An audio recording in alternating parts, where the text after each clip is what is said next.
Qual a avaliação que o senhor faz do governo Dilma? Dilma, Dilma. um governo que se perdeu, né? Um governo ruim, fraco. Acho que a Dilma.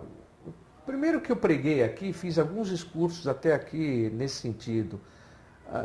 Eu não sei, você não tem previsto na Constituição nada em que o governante, tendo algum problema de natureza de saúde, ele possa, de alguma maneira, sair do governo. A Dilma cansou de fazer discursos que a gente não consegue entender o que ela quis dizer. Eu não sei se ela estava em condições normais, estou falando sério, eu não estou fazendo gozação não sei se ela estava em uma condição normal para fazer uma gestão do país, mesmo. Lembre-se que o presidente da República pode até declarar guerra. Quer dizer, você imagina colocar uma pessoa que de repente começa a saudar a mandioca ou fazer coisas desse tipo. Se ela nos verbalizou coisas sem sentido, o governo dela também ficou sem sentido. Ela foi eleita em cima de um prestígio do Lula, e com isso conseguiu ser eleita. Foi reeleita em cima de um discurso mentiroso. Isso é tão verdade que no primeiro ano de governo ela teve que fazer uma série de coisas que a oposição dizia que ia fazer e ela dizia que aquilo era impossível de acontecer. E aí, no curso de tentar, o governo dela tentar se redimir enfim, do fracasso iminente, ficou claro que eles tinham, naquela mentira eleitoral, feito as famosas pedaladas fiscais.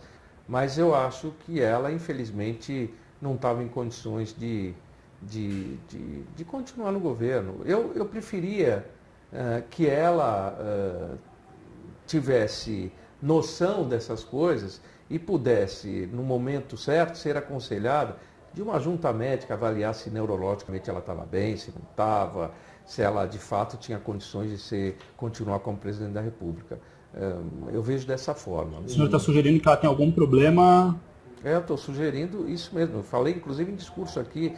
Acho que você deveria ter na Constituição uma maneira de a pessoa que tem alguma disfunção neurológica, ela pudesse ser avaliada por uma junta médica. Chama o Conselho Federal de Medicina, o Conselho, enfim, qualquer pessoa, não estou falando, e não falo isso com gosto, não. Não falo isso com gosto, não falo, porque desejo o melhor para o meu país. Mas eu acho que a sucessão de erros que aconteceram e de comportamento dela tem uma origem orgânica.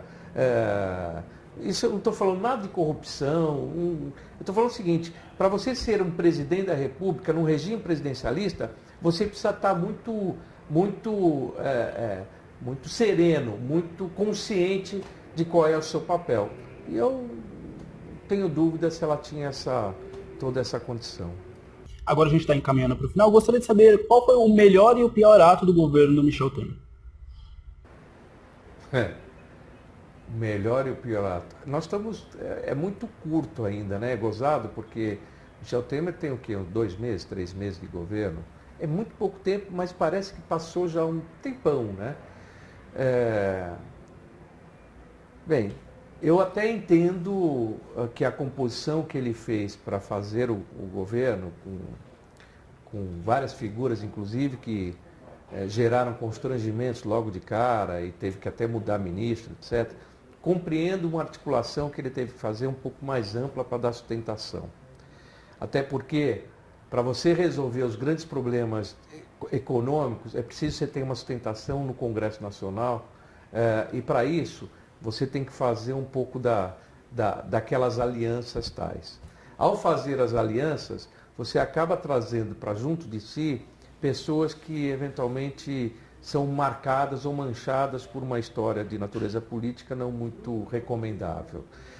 Isso talvez seja, para o meu gosto, uma coisa ruim.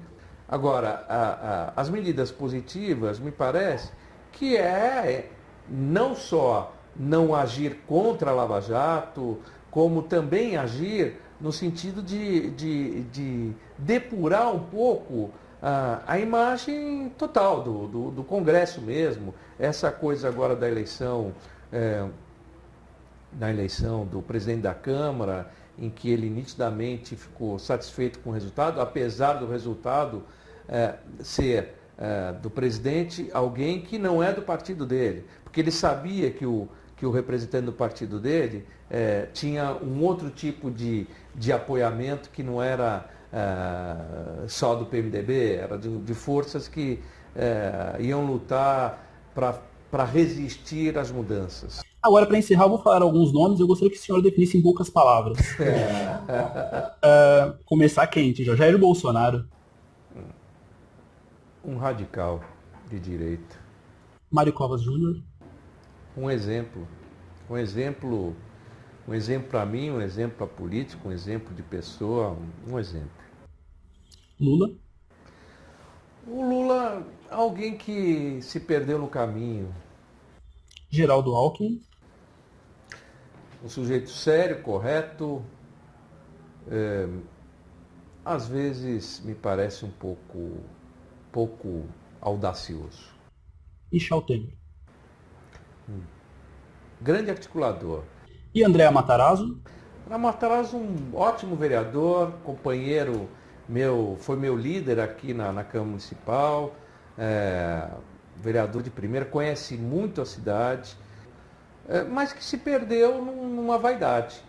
Na próxima entrevista nós receberemos Aníbal de Freitas, do Partido Verde. Vereador, muito obrigado. Obrigado a você. Obrigado a todos aqui que tiveram a paciência de nos ouvir.